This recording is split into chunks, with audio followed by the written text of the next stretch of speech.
Want to take it? Sure. Hey, everybody, what's going on? Welcome to The Jump Cut. I am Nigel Fullerton. Here with me is... Nigel Fullerton. Okay. Hi, I'm Steve. How are you? And today's show, we're going to talk about a couple things that we like to do. We just watched Glass, the movie Glass, also Punisher Season 2, and a couple other things, probably Avengers predictions.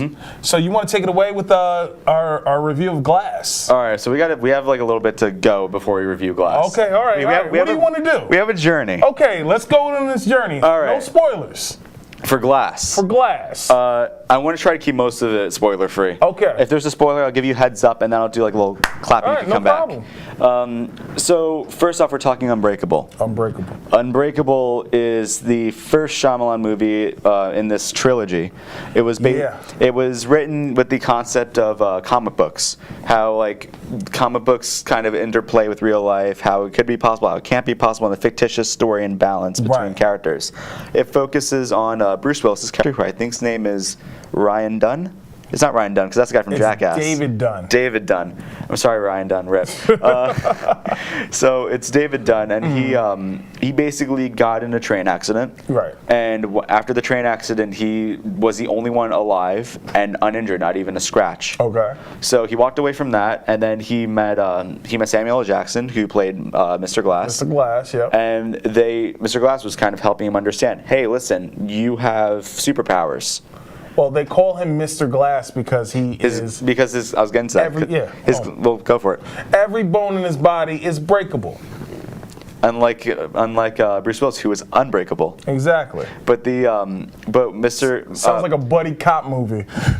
Mr. Glass, the thing with him is that his bones are literally, they shatter like glass. There's a scene where you see him fall downstairs. Yep. And it breaks like instantly. So then I was watching, I think it was 94 breaks in his body or something like that. It was ridiculous. And then, so throughout the movie is Bruce Willis kind of discovering who he is, and it's more of like a slow burn kind of thing with that respect. Right. There's one kind of superhero scene, and then the movie kind of cuts it. Yeah. On like the cliffhanger. But, and I don't want to spoil that because that goes into Glass territory. So you just saw it for the first time? I haven't seen it since I didn't. 2000. I rewatched it. Okay, so you rewatched it. How did you feel about the movie? I liked it. I don't think it was amazing. A lot of my friends thought it was incredible. I think that it was done. There was a lot of things about it really done well, especially for its time. Okay. And I think that's one thing they're taking to note with these movies is that these movies were filmed in a time period that isn't 2018. Right. So I noticed there's like a few things like to showcase the strength of Bruce Willis. Okay. Like for example, he's on someone's back and then the guy bashes him into the wall and they had the wall dent. That's like that's some good touches right there. And there's a few things just about it that was just it was such a practical kind of movie. Like all the effects were really practical. So Bruce rubs up against someone and he's like, oh, I sense that person had a gun. Okay. And when he senses that person has a gun, then it's just like, they don't need to do CG or anything. It's just the fact that he sensed it. I forgot that he can sense good and evil. Yeah. And I forgot he can sense like when something's about to happen. Thanks for tuning in, Mike. That's one thing I forgot. With me, I watched it in real time. Like I watched it when it came out. My issue with it back then is Bruce and Samuel Jackson have done many movies together. Yeah. Pulp Fiction, Die Hard with a Vengeance, Unbreakable. Unbreakable is probably the third movie they did together. So they had like a running rapport, and I always loved to see the two of them together. My issue with Unbreakable was always that the slow pacing of it killed me. Number one. Number two, Mr. Glass is not the best villain ever. He's not. I think with the point of Mr. Glass initially, because this was never really intended to be like He's not really a true trilogy. Villain. All he really was there to establish that every villain, every hero, if they have a polar opposite, it's the villain. Right. And the thing is, Mr. Glass is like, why am I so useless when I'm so into comic books and everything? And then he realized, well, it's probably because I'm the mastermind villain kind of archetype. Yeah, that's the thing with the whole, like, I didn't understand the movie when it came out. Yeah. So it's like, listen, you could just flip this guy's chair over and we're done. Yeah. This movie's over in 5 minutes. Why is it 2 hours long? That's what I noticed, and I think it also took a while for him to explain why he's called Mr. Glass. Yes, it took a long time, and you got to understand, like, this is the movie after Sixth Sense. Yeah. So Sixth Sense was a big hit. Now, in retrospect, now that you know what happens in Sixth Sense, you're not as surprised as when you first watched it. Yeah. So now it's like, all right, so what's going on? Yeah. You know? Unbreakable was just weird when it came out, but it's Shyamalan's thing. It's still weird, and what I really like about it though is I like the character of what's the name, Dunn? Ryan. David Dunn. David Dunn. Danny Boy Dunn. Okay. As you can tell, they did a good job establishing that name with me. I think they only said it a few times in the movie. Right. Like maybe a handful of times. They said it more because it was the name of his shop in Glass, but I'll get to that. Right. Yeah, so overall, I think that Glass was a really, or not Glass, I think Unbreakable was a strong movie on its own. I really thought that David Dunn's character was really interesting to me. I like that that subtly, as you peel back the layers, you see that like his son kind of lives vicariously through him. Right. Him and his wife have marital issues. I remember that, yes. You see like his son is so confident in his dad's superhero abilities that he's even to the point where he's willing to shoot him. And all it did was it took his dad's convincing, because his son puts his dad on a pedestal. Right. So when you kind of see that, it also altered his mind a bit too, and that was part of his character progression. It was like it was smart. Yeah, it was. Like I'm not saying that I didn't like the movie. It was just it was wacky. Yeah. It was a Shyamalan. And that was the beginning of Shyamalan's. Yeah. Like he's never had anything like until we get to Split. Yeah. He's never had anything that actually said, yeah, I really like Shyamalan movies. Yeah, and you haven't seen Split, right? I have not seen Split. Okay, so let's move on to Split. We'll do it pretty quickly. So Split is a movie focusing on 23 characters played by John McAvoy. Yeah, I was going to ask you about that. So, like, he does every single character? He does everything. He's a phenomenal actor, as you saw. So what else besides X-Men, right? He's in X-Men? He was in X-Men. So what else besides X-Men is he in? Off the top of my head, I really can't remember. Okay. He's in quite a few movies I remember, but I think that what was really interesting is that I was watching the movie, and it starts off where you have one of his personas kidnap a bunch of girls from school. Okay. One of which you can tell from the beginning. And this happens in Split? Yes. Okay. One of which you could tell from the beginning is kind of quirky. Okay. And then so then he kidnaps all of them. He locks them up in like a basement. You could tell that this basement it's not the first rodeo with that kind of thing. Okay. It's really well like secured. The ceilings are like laid down and everything. And then you start getting introduced slowly to John McAvoy's characters. Okay. So one of his characters is a 9-year-old child. Okay. One of his characters is a neat freak. One of his characters is just kind of like just a more artsy, kind of normalish kind of dude. And there's so many. Okay. And all of them kind of accumulate into this big entity that they show later on in the movie that they keep alluding to called the Beast. Okay. And a character. So the Beast doesn't come out till the end? No, the Beast is. Okay. I don't want to talk. But they keep talking about the Beast. Yeah, I don't want to talk too much about it, but a lot of what they're saying is, it's like you'll be sad when the Beast comes around. Right. You'll change your mind about that stuff. Okay. So when I was watching that, when I was watching it, it's like what it is basically is that.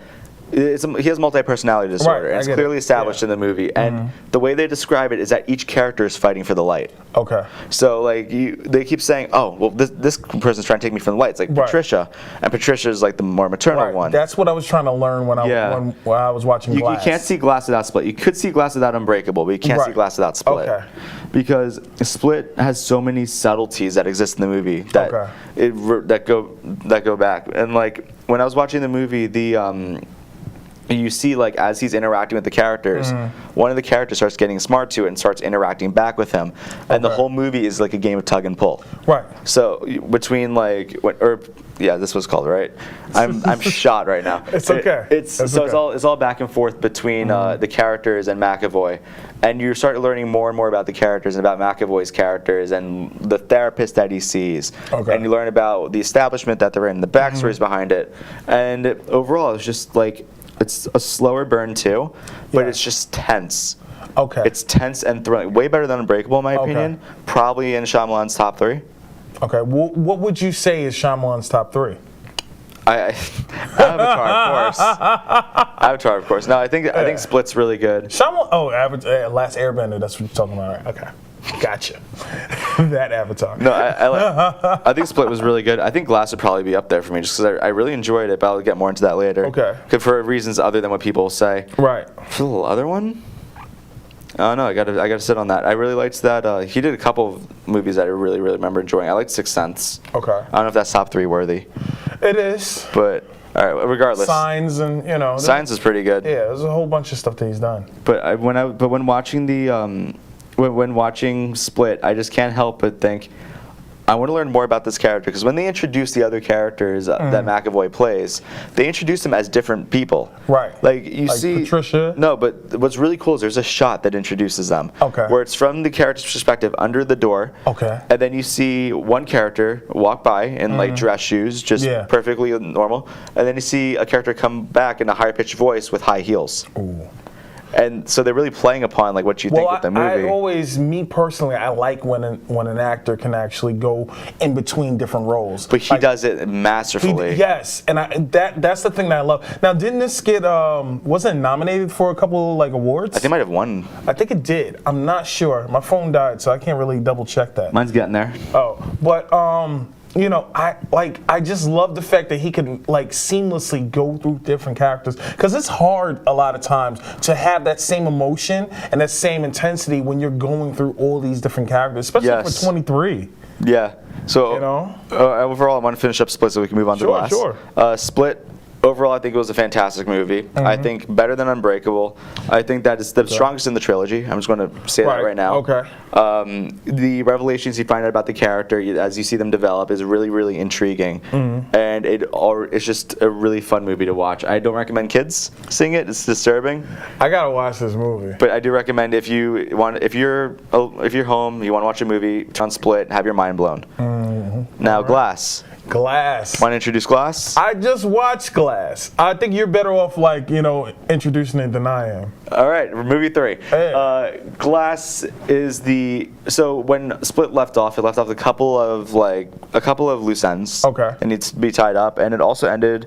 Mild spoiler, but the fact that Glass exists already alludes to this, and the fact you're watching this. Right. It ties together Unbreakable and Split. That I do know. A duality. That I do know. Where at the end of Split, you see David Dunn. I'm remembering. You see David Dunn's character at the end, and he sees a story about Mr. Glass. Okay. And he's sitting there, and he's looking at the screen, and then that's it. It cuts, and then it ties together the movie that way. I thought, you know what?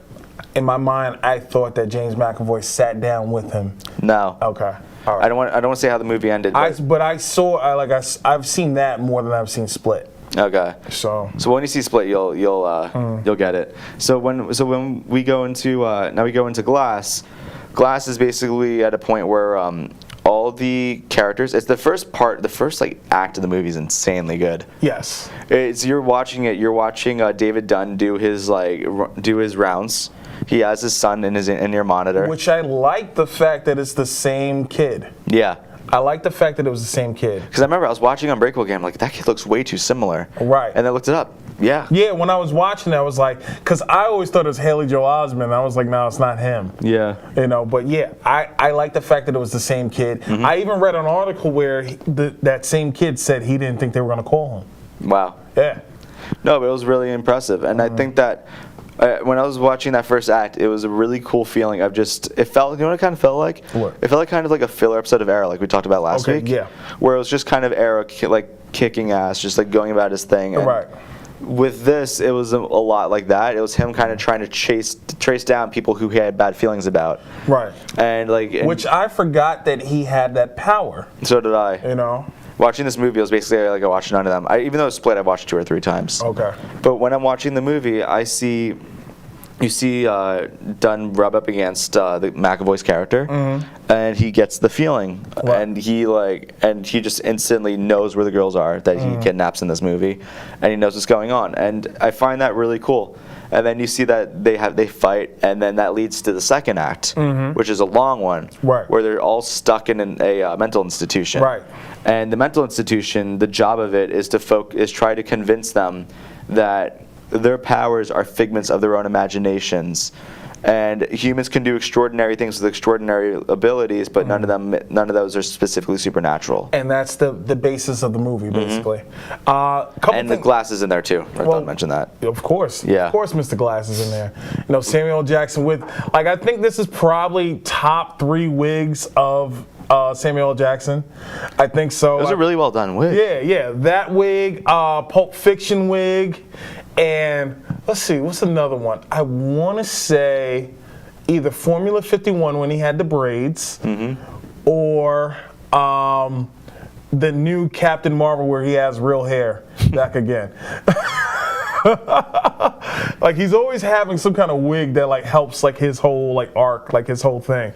It's just weird seeing him as Mr. Glass after the whole like Avengers thing going on. True. It was a weird feeling. I don't know if you noticed that you felt that too. I didn't know. Oh, Kingsman. Kingsman is a wig too. Yeah. Kingsman. So anyway, yeah, I felt weird, but when I see Samuel L. Jackson, I know that's Samuel L. Jackson. So Yeah. I don't have that whole that's Nick Fury thing, you know, when I watch it. No, same. But I just like watching the because I've seen him in so many Avengers movies constantly. Right. Rarely breaking out that Nick Fury like role since the last 10 years. Exactly. So that's why I was kind of ingrained in my mind with that. No, it doesn't do that for me because, like I said, I know when I see him, like that's the same guy that was in Coming to America. You know, but a couple of things that I like I said, I like the fact that they use the same people from Unbreakable. I like the fact, like I said before, about his going through all his like seamlessly going through all his personalities and stuff. That's still incredible. That alone is worth the price of the ticket. Yeah, you know, Samuel Jackson, just like, you know, I'm not giving any spoilers away, but just the way he plays Mr. Glass, and like he always is out there to deceive everyone. Like, I like that. A couple things I didn't like I think Mr. Glass's mother and him look the same age. They did, and I thought it was his wife. Yeah, I thought it was his wife too. I was like, I don't think that's the same mother from the beginning one. I'm not sure. I don't know. I just remember that I was watching him like, is that his wife? And then he said, "Mama," and I'm like, wait. Yeah, I don't believe that. I know they say What is this incestual stuff? I know they say black don't crack, but come on.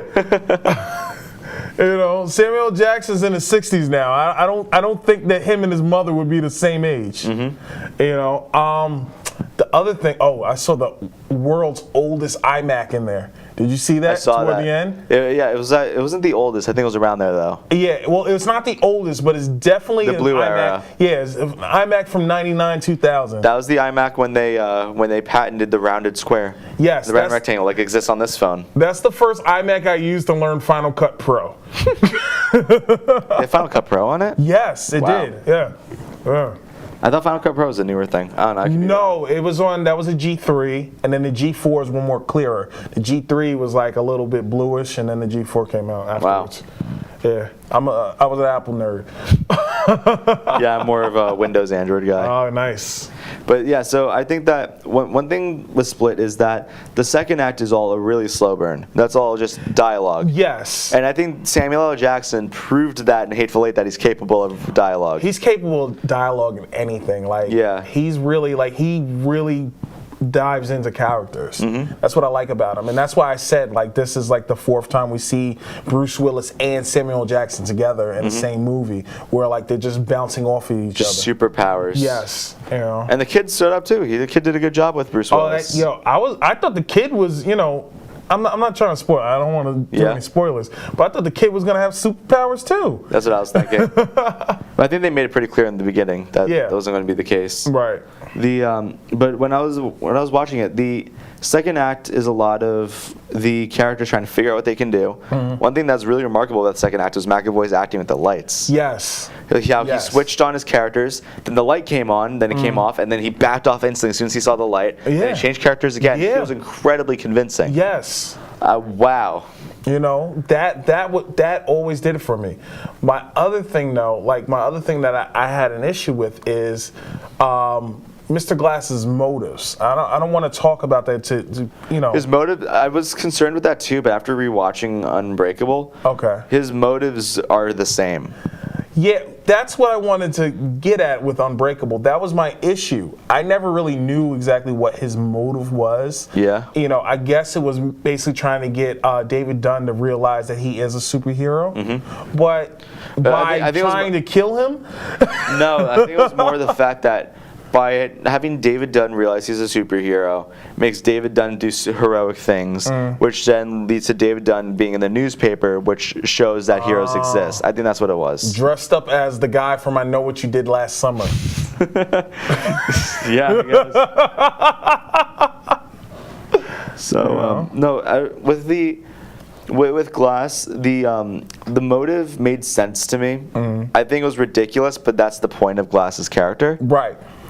And then that brings you over to the third act, where you have the Shyamalan act. Yes, I believe so. So the Shyamalan act, it's a love it or hate it thing. Yeah, at first I loved it. At first, I didn't like it. Same. And then I was like, once it was fully fleshed out, then I was like, okay, I get it. Yeah. See, one thing is that, and I want to keep this really vague. Right. When I was watching the final act, that's where Shyamalan wants to start his own cinematic universe. I think so. And you're watching that, and one thing with Shyamalan is he has the twist. Right. The Shyamalan twist.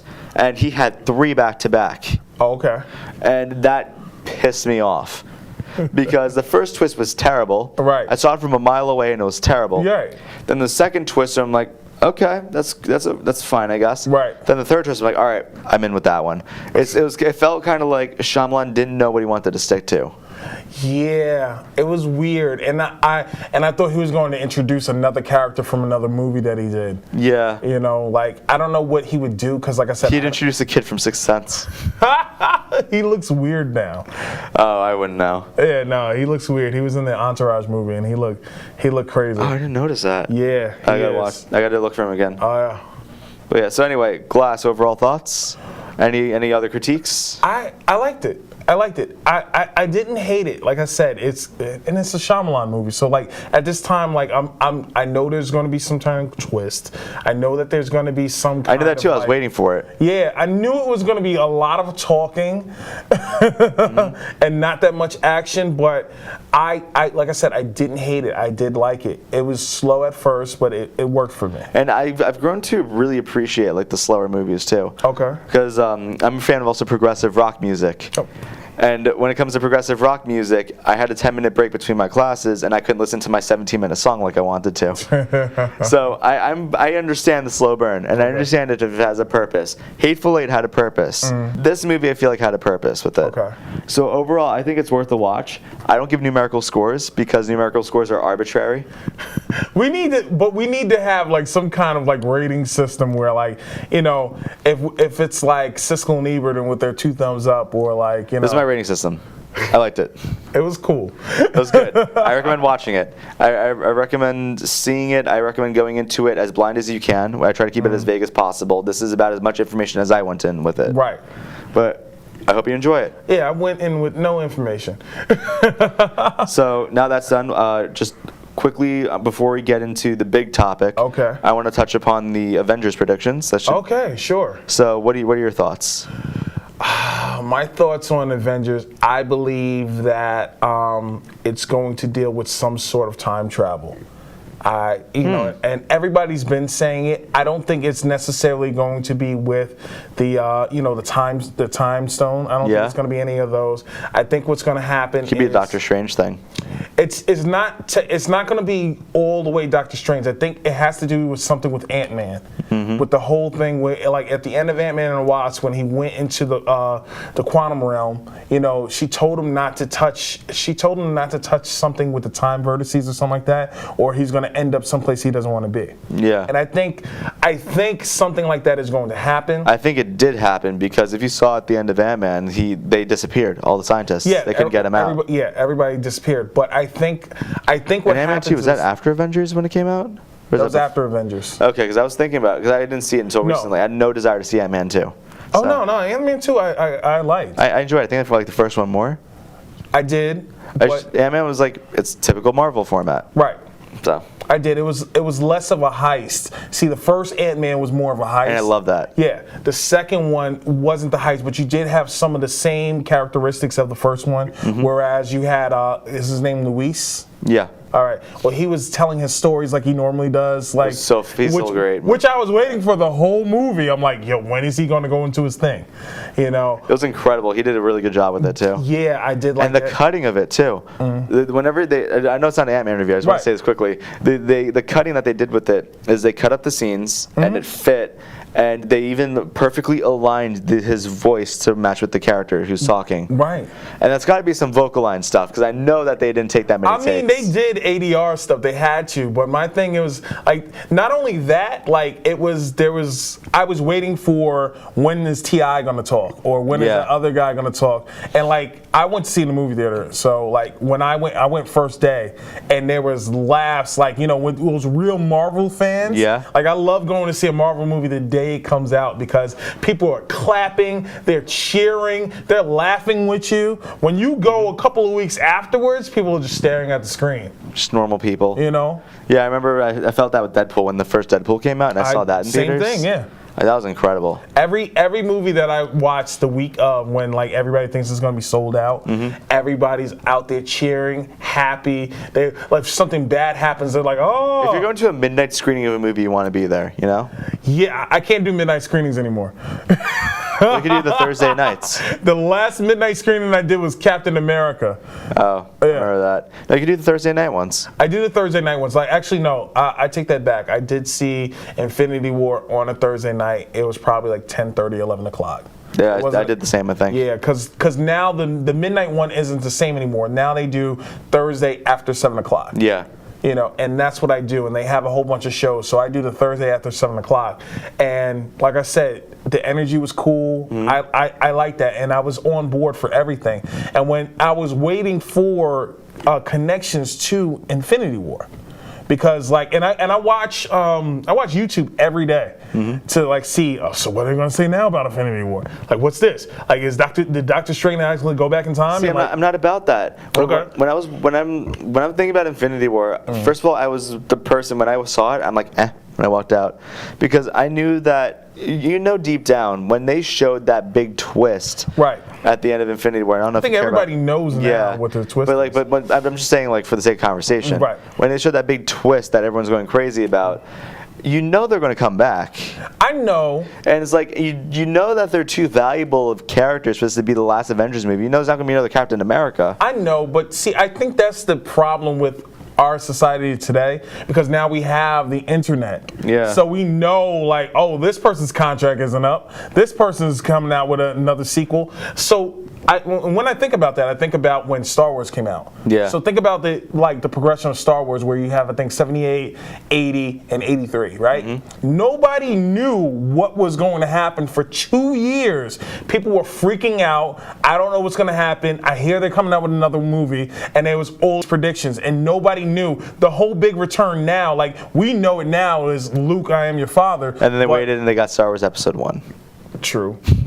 But to that, when that movie came out, the fact that, you know, they were actually related, nobody, like, that was a big thing for everyone. I remember hearing about people puking when him and Leia kissed, and they found out that they were related. Exactly. Yeah. You know, people didn't know that they were related. They didn't know that, you know, Darth Vader was their father.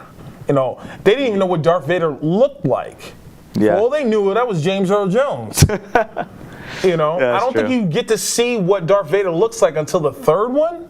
Yeah, but I think also bringing it back to this, when I saw Infinity War, it was more of a feeling of being kind of like underwhelmed because it was another Marvel movie. I got you. And I was talking about this more extensively last time, so you can watch the last episode and you can kind of stay more in the loop with this. I don't want to get too much in depth with it. Right.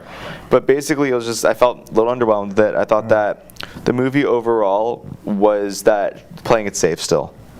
Well, I knew that there's a part 2. So I can't fully judge that movie until I see both parts. Yeah, but the thing is, though, is they did a second part as a cash grab, and I'm judging it as its part, and its part right now doesn't go that great for me. I mean, yes and no. Okay. I'd say right now it's It's an above average movie on its own. Right. It's an average Marvel movie. Okay. I will agree with you there, but my thing is, like, since when in a superhero movie does the bad guy be the biggest thing in the movie? The bad guy wins. I'm sorry if you haven't seen it now. I feel bad for you, but the bad guy wins. You know. I'm trying to think because I know there were superhero movies that were like that. Not when the bad guy wins. I mean, there is one like that I can't talk about because we just spoke. But but there are movies out there that are like that. I mean, there are movies now that are like that are happening. But this is. Also, I read Infinity War too, so that's another thing. I try not to. I don't compare the movie with the comics. I can't. But a lot of it kind of followed similar bumps. Similar, yes. Yeah. I mean, the same thing happens with like Civil War as well, like where I was annoyed that they didn't do a Civil War Part 2. they can't. They ended on like a cliffhanger. I know, but they didn't even tie it up in any of the movies. They didn't pick right up from it. I think they're going to clean it up in Infinity War, but I don't think it's going to follow anything. Yeah. I'm more concerned about who's going to be the big bad in Infinity War because I hear it's not just Thanos. Endgame? I mean, Endgame. I'm sorry. Yeah. I'm excited to see what it brings. I'm always with Marvel movies. It's not really the fact that like, oh boy, a new Marvel movie's coming out. I see a trailer and it's like Avengers. I'm like, okay, and I'm like, this movie's coming out in the summer. I'm like, all right, great. Exactly 2 years after the last one. Oh no, I get excited. I still get excited. I don't know why I get excited, but I do because I remember a time when there wasn't anything like this. Yeah, but I get really years. I get really excited for like movies that I'm genuinely interested in, like Spider-Man. I'm really excited. But think about the time frame between. But think about the time frame between when the first Spider-Man came out, the second one, the third one, and then you hear that they're rebooting it. Yeah. You know. I remember enjoying Spider-Man 1 in Amazing Spider-Man 1 in theaters. I don't remember enjoying. I went to a midnight show. Yeah, so did I. And I went to a midnight I remember show. watching it in the theater, and I just remember like, oh, this isn't like. What I really liked was that I liked. Again, we spoke about this in the last episode, I believe. But I liked Andrew Garfield in that as well. Yeah. But I didn't think. I thought he was a better Peter Parker. I didn't think he was a better Spider-Man. I don't know if you. Then better Peter Parker than Maguire. Yeah, better Peter Parker than Maguire. I'd flip that. I don't think Maguire is a good Peter Parker. I don't think he's a good Peter Parker. I think Maguire, he's truer. Well, no, I'm saying Andrew Garfield. Andrew Garfield is a better Peter Parker. I know, I'm saying Maguire is a bit truer to Peter Parker's character because Garfield's a little too cool. Well, but regardless, Avengers. I predict that it's going to be continuing exactly where it left off. I predicted that there's going to be they're going to take you to where the characters disappeared to. Mm-hmm. Screw you, I'm doing spoilers. They're going to take you to where the characters disappeared to. Okay. They're going to show what's going on there. Soul World? Yeah. I think they got a big budget after Infinity War for this. They definitely did. So they're going all out. But they had already shot most of it. They did reshoots. They had already shot most of it when the Infinity War But just because they shot it doesn't mean they did the CG. They didn't do the CG, but they did do reshoots. Yeah. I know they did a lot of reshoots afterwards. Mm-hmm. You know, and I follow like a lot of them, you know, on social media. So I know there was a lot of stuff happening. And plus they were also shooting Spider-Man movie as well. And they got to be very careful when you're building a cinematic universe. You need to be like really that's because attentive. Sony and Marvel aren't on the same page. Yeah. Like they still want to put Far From Home Spider-Man in with Venom. And I'm like, I don't know how that would work. It wouldn't. Yeah, but there's a whole bunch of stuff saying that Venom 2 is going to have Carnage and Spider-Man. I don't know. I don't think that'll work. But regardless, I think that one thing that I'm thinking might possibly happen, just like they surprised us with Spider-Man for Civil War, maybe they'll surprise us with Deadpool for Infinity War. I don't know if that's going to happen. There could be some talks under wraps with Fox. Because Deadpool is incredibly self-aware in the movie, talking about the issues with the different departments. Yeah, I mean, I think I would love to be there that night when it comes out. Like, I can't wait till tickets come out so I can order them right now. But if I watched that in the movie theater, I saw let's say Wolverine pop up out of nowhere because there's a rumor about that Wolverine being in there. That wouldn't make sense. Yeah, I would go crazy. It wouldn't make sense though. Yeah. Especially after Logan. Right. It's kind of like... Well, they're retconning everything. Ugh. I know. but they're because Too many retcons. I know, The New but 52 annoyed me enough. but the whole Dark Phoenix thing is happening too. Yeah, I don't know. I'm mixed about that. But anyway, you're very excited with Infinity War. Yes, I felt the same way you did, but I also know that there's another movie coming out that I want to see where the whole end thing is. Because like I said, I look at it as Star Wars, whereas if you watch the second Star Wars, not the first one, if you watch the second one, between the second one and the third one, and when I say second and third one, I'm talking about Empire 5 and Strikes 6. Back. Yeah, I'm talking about Empire Strikes Back and Return of the Jedi. There was a cliffhanger. You know what I'm saying? Mm-hmm. And in that one, bad guy kind of wins. But there was a lot of time in between the movies, whereas, all right, I gotta know what's gonna happen. And that's where I'm at now. It's like the end of a Dragon Ball Z movie. Super Broly. Like, tune in next time. But Tune in next time for the next Bio Broly. That's what we should have gotten, not this Dragon Ball Super Bowl. I hear you. So anyway, you're looking forward to it. I'm cautiously optimistic about it. Mm-hmm. We both watched Punisher season 2 on Saturday. Yes. Actually, I watched it on Monday. You watched it on Monday. I watched it Thursday night. Wow. I woke up around, let me say Friday morning. I woke up around like 3 or 4 o'clock in the morning, and I was like, all right, Punisher's on. Let me watch a little Punisher before I go to work. Wow. Yeah. No, I think that. So first thing I want to note is the first episode. Okay. The first episode paints a perfect picture for the season. Okay. It starts off, you have are we talking about spoilers for the first season? We could spoil the first season. I want to do it mildly. Okay. The second season picks up after I think it's a few months after the first season ended. Okay. You have Frank Castle. I was about to say Frank Reynolds. Yeah, Frank Castle, who started his new life after all the events took place. Events happened, yeah. He's under the name Peter Castiglione. Wow. But he was Peter Castiglione in the first season as well. Yeah, he's back to it. Right. He went back to Pete Castiglione. So he's on the road. He's a nomad. He's going from place to place. He has no main objective. He doesn't know what to do with his life if he's not killing people. Right. So he goes to a town in Missouri. I think so. Or Michigan. No, it's near there. It's not Missouri. It was an M state. It's near Detroit. I think it was an M state. Okay. Because I remember her saying that. But regardless, he goes there. He goes to a bar. He sees a really awkward character, and which leads to be an important character later in the series. Right. And then he meets a character at a bar, and then you see Frank Castle fall in love again for the first true time since his wife passed away. Yeah. And you see that they start building some sort of trust. He gives to her his real name. She doesn't care. He's nice with their kid and everything. And then he comes back to the bar the second day after after what basically is supposed to be him going away, but his heart kind of drew him back to it.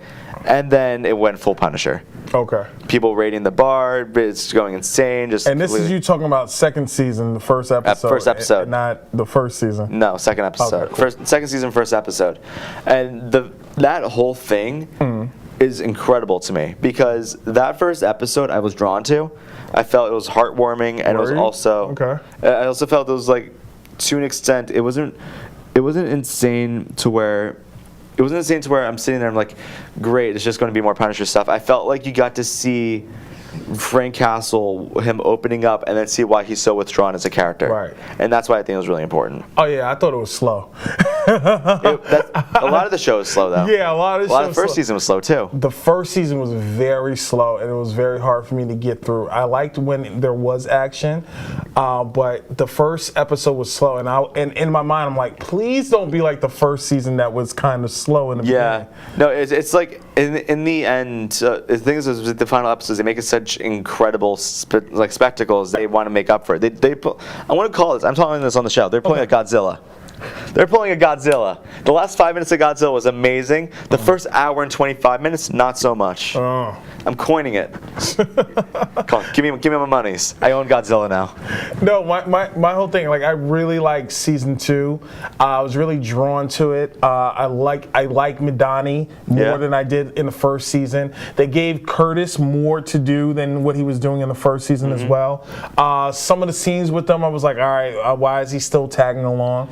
But for the most part, I liked the whole season. Yeah, I think that one thing that I thought was really good is they brought a character from the first episode I was talking about. That's the thing that I didn't like. So I want to say why I like it first.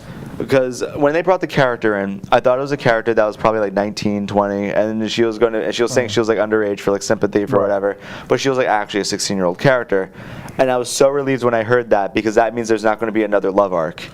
That you were waiting for that to happen? Yeah. There were some times where I was like, are they going to? Exactly. Yeah. But I'm glad that they didn't, and I think that the father-daughter dynamic was so much more interesting. Right. Because it was basically, Frank isn't the same person he was when he had his wife and kids. No. Now he's a person where he's on the road, he's kind of more of like a hit it and quit it kind of dude. We're going for. No, he stayed. We're doing callbacks for Chrissy's show. He came back for breakfast. He bought her breakfast. He even brought her kid. Absolute. She didn't want him to know her kid was there. Absolute man of class. And then the whole thing is like the dynamic between them two, and he's teaching the girl as if she's his daughter, his ways and his mentalities. And there's this one scene where he's teaching her how to disarm and shoot a guy. Right. And I thought that was really interesting because it looked similar to as if he was teaching his son how to golf. Right. It actually reminded me of, I don't know if you ever saw The Professional. Yes. Yeah, it's kind of like that. Kind of like that. I didn't have an issue with her. I thought you were going to name one of the antagonists of the movie, which is Pilgrim. I'm sorry, the movie. I'm talking about the series. Yeah. Pilgrim. I had an issue with Pilgrim. I'm trying to recall. John Pilgrim. He was one of the in the beginning, because we have John Pilgrim and we also have Billy Russo, aka Jigsaw, which we all know, and the priest guy. Right, the priest guy. So yeah, his name was Pilgrim, and I got why they called him Pilgrim, and I got why he was dressed as a priest. And I think with his character, it was really cool about it is that he seemed really reserved, but he was also a lot of mystery at first. There was a lot of mystery, but once I found out what his mystery was, I was just like, okay. That's towards the end. It was revealed really late, I think. Yeah, it was revealed really late. But when they revealed it, though, you saw kind of Frank give sympathy a little bit. Yeah. And otherwise, where Frank would have gone Frank. But I felt like it split my focus a lot of times. Hey, I felt like it split my focus a lot of times because I'm invested with this whole Billy Russo. I want to see what's going on with Billy Russo, but I gotta still deal with this Pilgrim guy. Yeah, I think that he was definitely. Well, that's what played the first season too. Is that you really need to watch it like 2 times. Yeah. There's so many subplots going on, and the issue is I don't want to watch it a second time. Yeah. I love when Punisher went Punisher. Yeah. The scene where he beat a guy in with a shotgun. Oh my God. That was incredible. My favorite is when he had the 5-pound weight and he slammed it into the guy's face. Yeah. Yeah, I love that. I think definitely the final episode takes a cake for me. Yeah, definitely. It was physically and emotionally captivating, like with what he did. Right. But I think that with the show, watching it, paying attention to it as much as I could, because I really got bored at points. There was points where I think that the actors were really good at times, and I think a lot of what they explained in the show could have been cut out, like 4 episodes. It could have been 8 to 10 episodes. It would have made much more sense, especially since it's a binge show. Well, yeah. It's not a show where you wait like weeks for it to come out. Well, that's what they did and with Iron Fist. I would have loved it if it was weeks. That's what they did with. Well, I don't know if everybody wants weeks. No, I'm not saying I want it, but I'm saying if I saw it on Showtime and I had to watch it on a weekly basis, I'd probably enjoy it way more than I did. Probably would, because it feels like a show that's not really meant to be binged. You need to digest that show, especially with all the killing that goes on in it, all the gore. It's hard to like digest that in one sitting. Like you have to sit away. Like me, I watch like 2 episodes. Like I watch 2 episodes in the morning, 2 episodes at night. And by like Sunday, I'm already halfway through. Yeah. But it's a lot of killing. It's a lot of that. See, with me is I powered through all of it. Oh man, because I had to watch Glass and Unbreakable the day before. So. And on top of that, I had work to do, so I was kind of packed this weekend. So I had to fit it all in on Monday. Oh my goodness! So powering that through, it really made me focus more on its flaws because of that. Right. Because you're less accepting. I mean, I did take breaks, like to go make dinner, for example, things like that. But when I was just sitting through and watching it, I just I couldn't help it but say, man, I love John Bernthal's character. I think he does some really weird accent for Castle. For Castle, he does. I think he's trying to go for like a more like where is he from? Bernthal, I don't know. I've never heard. If we have some lads in the chat, they could look it up. That'd be great. Yeah, I've never heard him because I never watched Walking Dead. Walking Dead, he had an incredible Southern accent. Like he had a really deep Southern accent, and I don't know if he's a Southerner, but I think that in the show I can hear a very mild hint of Southern in his voice. And I hear him doing the Christian Bale thing. When he's punching, he's like, "I'm gonna kill you." Yeah. But I think that when I was watching, I keep saying that phrase. This show. I'm going to quit that. When I was watching the show, I noticed whenever he was like making his scream, it sounded more like frustration than anger. Yeah. And that kind of bothered me because Punisher is almost exclusively fueled by his anger. He is. So when I'm sitting and I'm watching the show, and you see a lot of his emotions come in, I want to see him throw a guy into a meat blender. Oh yeah. I think the show could be incredible if they made it much more campy. Think so? Because if they showed like Punisher Warzone or or Thomas Jane Punisher, like the comics. Okay. Like Punisher Max. Okay. Because if they made it where it's more killing, the killing is fun, and it's well paced enough. Because the show is really a drama. It's not really much of an action. It's more of a drama, and it's really well put together. And you can tell they put a lot of their effort into it. I also noticed that the sound design, which I want to talk about briefly, because no one talks about sound design. Go for it. Really average. Okay. The panning effects were there, like a car drives by, you can feel the imaging go across and everything. The only time I listened to the sound design, I was actually wow, is when they took an unplugged version of Alice in Chains' Rooster, and it wasn't wood this time, it was Rooster. Okay. And they just mixed it differently. Oh. And they changed around the stems and stuff like that. And that's the only thing I really noticed, and I thought it was kind of cool and for effect. But the thing is though, don't use Alice in Chains. When Alice in Chains comes on, I'm focusing on Alice in Chains. Or when I'm watching the show, they had the song "Say 10" by Marilyn Manson. Yes, I do remember that one. And because I had the closed caption on. Yeah. They kept saying "Satan" instead of saying "Satan." Yeah. You say 10 and I say Satan. I think that's the lyric. It was off his newest album. That was not great. You say God and I say Satan. That's right. I was off his newest album. That listened to about 3 times and I kind of quit it. Oh, okay. But yeah, I like the song.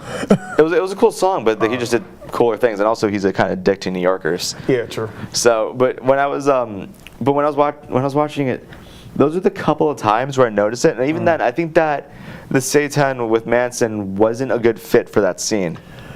Because that song is way too busy. Yeah. You want a more sludgy kind of... The music, some of the songs are really well fit. Yeah. Like the country stuff. There was a lot of country stuff, but, when I think Punisher, I think metal. I don't know about you. I think hard rock. Okay. I don't picture Frank Castle sitting and listening to Behemoth. Okay. But I picture Frank Castle sitting in the heavy seat would probably goes maybe Sabbath. Okay. All right. Maybe some TS. Yeah, maybe that would work. He's not going to take it anymore, so. He wants to rock. Yeah.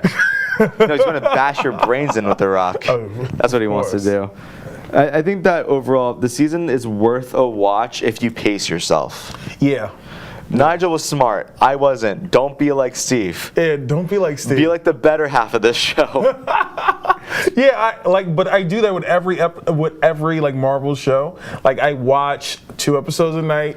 2 episodes. Well, that's how it was until I had to reach a deadline. True. But with these shows, what I usually do is I watch 2 episodes every night when I come home from work or from school or whatever. Right. Watch it, eat my dinner, and then I go to sleep, and then I start the next day. Yeah, I was done by Sunday. When you told me you were watching Glass, I was like, oh yeah, I'm almost finished. Yeah, I was walking into the theater, texting, he was like, cool, I'm almost done with Punisher. Jeez. But that's what I do. But I do wish, the last season of Iron Fist, I don't know if you knew this, but the last season of Iron Fist, it was only 10 episodes. It wasn't the... And that's why you said you liked it, right? Right. Because it wasn't filler. Shorter, it was condensed. It wasn't any filler. And he wasn't as cheesy as he was in the previous season and in Defenders. I never care about cheesiness. It was just bad cheesiness. Like Raimi's Spider-Man 2. I'm sorry. Or 3. 3 was just trash, and he even admitted it. Yeah. He said that he considered that movie trash. But he actually said, in quote, if you had one word to describe this movie, it would be awful. Did you hear about like what he was planning for Spider-Man 4? I did. I saw that this weekend too. It reminded me of the Spider-Man Homecoming, which is why like 2 Jazz that was canceled. Right. There was like some things that like they had an overweight Mysterio in there. He was trying to do Kraven the Hunter, and like I remember he was bringing a lot of C and D list villains that would otherwise never make the big screen. And I respect exactly. that. And what I also respect is he wants to do villains that he actually had experience with. Right. But they kept putting in more villains, I think. I think there was like a big villain problem. Yeah. No, that was a problem for the third one. The third one was... Third one and the fourth one, they were trying to do that too. Well, the third one, the main issue was that they shoehorned in Venom because they wanted the audience to have Venom when it was supposed to initially just be Sandman and Goblin? Yes, Sandman and Goblin. And I think that Venom could have been, if he was done better, it would have worked. Right. And if Peter wasn't just like, swinging about, listening to Cake. It was weird. It was weird. And a lot of times, like, especially with superhero movies, like, there's a lot of movies that we could have gotten that were canceled. Like, I don't know if you ever heard the story about Tim Burton's Batman Forever. Yes, I did. And then we got the one with Robin Williams. Robin Williams. Jim Carrey in it. Robin Williams was supposed to be the Joker. That would be weird. Yeah. I mean, not the Joker, I'm sorry. He was supposed to be the Riddler. Yeah. That would be equally as awful as Jim Carrey. Jim Carrey, I think, probably pulled it off better because he was told exactly how to act and he did it. Marlon Wayans was supposed to be Robin. Okay. No, I'll even tell you a weirder one. There was... Batman, the Crow edition. No, not that one. Superman. You ever heard about Superman with Nick Cage? Yes, I remember hearing, but I remember hearing how he wanted to play Superman so badly, right? And they never. Have you ever seen the picture of it? No, I didn't. Oh, it's Nick Cage with long hair, kind of like Marilyn Manson, slicked back, wearing this weird Superman suit. Chris Rock was supposed to play Jimmy Olsen.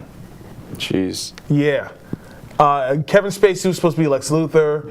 There was a lot of stuff. It was supposed to be the story of like Superman dying. Mm-hmm. So and that's why like in the last episode we talked about how they were trying to push Batman vs Superman for years. Yeah. And it just wouldn't hold. Yeah, I think I don't know. With all these retcons, I think that when it comes down to with Spider-Man 4. I'm kind of glad it wasn't made. Right. It would have been another Spider-Man 3 situation with him giving in to like what the studio wants. What Sony wanted, right. Also keep in mind, Spider-Man 2 was all his vision, and I wasn't too much of a fan of that. Okay. I was a fan when it came out, but a lot of it just wasn't like too great for me. I'd rather him go back to do Evil Dead stuff. It's hard to watch those Spider-Man movies now versus when they came out. Because we get bombarded with so many superhero movies every year. We get like at least 3. We get about 3 to 5. It depends. Plus Star Wars every year. Exactly. Which we're getting episode 9 this year. Yeah, I don't know how I feel about that. Mm-hmm. I didn't like the last one. I liked it. I wasn't. I liked it. That's why we're both here. We're the differing opinions. And then, I wasn't a fan. And you know what? Mark my words. If we have a major disagreement, there's going to be a knife fight to the death, and whoever survives will have the final valid opinion. Is it going to be like Beat It? like the Beat It video is like you and me. We have like the knife fight where we hold hands. No, it's going to be like the final episode of season 1 from The Punisher. Oh God. Trying to turn me into Jigsaw. I see where we're going. Yeah. So, any final words going on? Anything else you want to chat about before we wrap up? Oh no, I think we covered a lot of stuff today. We did. We covered a lot of grounds. Conclusion time. Okay. Unbreakable was fun. Dated, but fun. Yes. Split is worth the watch. I have to see. You got to watch it. Next week, you got to tell me briefly what your opinion is. I will watch Split. Glass is definitely worth the watch. Definitely worth the watch. Don't go in with any expectations at all, and you'll be blown away. Watch Split beforehand, though. Watch Unbreakable and Split, yeah. Should you? All right. Unbreakable is kind of a necessity. Our predictions for Avengers in brief, going to the other world, time traveling. Yes, time traveling. And continuing the story, mainly. Yeah, basically, I know there's going to be another villain. I don't know who it's going to be. They've been like saying other people. I think something with the Skrulls might happen. Yeah. I think because of this whole Captain Marvel thing. I think some people are Skrulls, and you'll see a lot more Skrulls in Avengers Endgame because like a lot of people are gone. Yeah. I think that might happen. I'm hoping. Yeah, same. That'd be fun. Super Scroll, maybe. I'm looking forward to seeing what comes of it. Cautiously optimistic. Punisher season 2, worth the watch. Space it out. Space it out. Do what Nigel did, 2 episodes at a time, so you can focus all your attention on it, and not be like me where I had to get work done. And I actually found time within watching The Punisher to get work done. And one thing I just want to mention quickly, I don't know if you watched John Wick's, both of them. I've seen John Wick 1 and 2. So John Wick 3 is on the horizon. I saw the trailer today. I did not watch the trailer. I saw it. I was going to message you about it. Glass. Wow. What do you think? What do you expect? I don't know. I see that Halle Berry is in this one. Okay. And I haven't seen the trailer, so this is all new to me. Right. So I'm not a fan of Halle Berry in movies. But I did kind of see Ruby Rose is back. And I did kind of see like a lot of other people. I didn't see Common, so. Okay. So I don't know if that's going to happen again. Well, now you have the whole world against them. Yeah. Now the whole world's against him, and Halle Berry seems like she's helping him out. Yeah. So I guess she's an assassin too. That alone is a premise that I'm interested in, though, is the fact that the whole world's against him and he's got to find a way to survive. You want to see like how he's going to go about it. Lawrence Fishburne's back also in a bigger role. Because I don't know if you saw, John Wick 2, but Lawrence Fishburne. And I always thought that was weird. I'm like, why is he here? I'm like, is this like a Matrix like reunion? Like, is he going to do another pencil scene, do you think? I don't know. For fan service? What do you think he's going to do for fan service? I don't know. I think one thing I remember from John Wick 1 is they played a song from The Pale Emperor from Marilyn Manson. That I remember. Oh, wow. It was what song? I did a promo for John Wick 1. Killing Strangers. Nice. Killing Strangers, that's what it was. You did a promo for it? Yeah, I did a promo for Comedy Central. I did a promo where like we played football and we were talking about how much we love Keanu Reeves. I'll send it to you later. Yeah, we like. I'm chatting with the superstar. Oh my God! No, it was a good promo too. I wish we do it again. We did one for that and we did one for the movie The Guilt Trip. Wow. All right. Well, Nigel, where can they find you? You can find me on Instagram at @NigelFullerton_. Yeah, I changed it. Changed it? Yeah.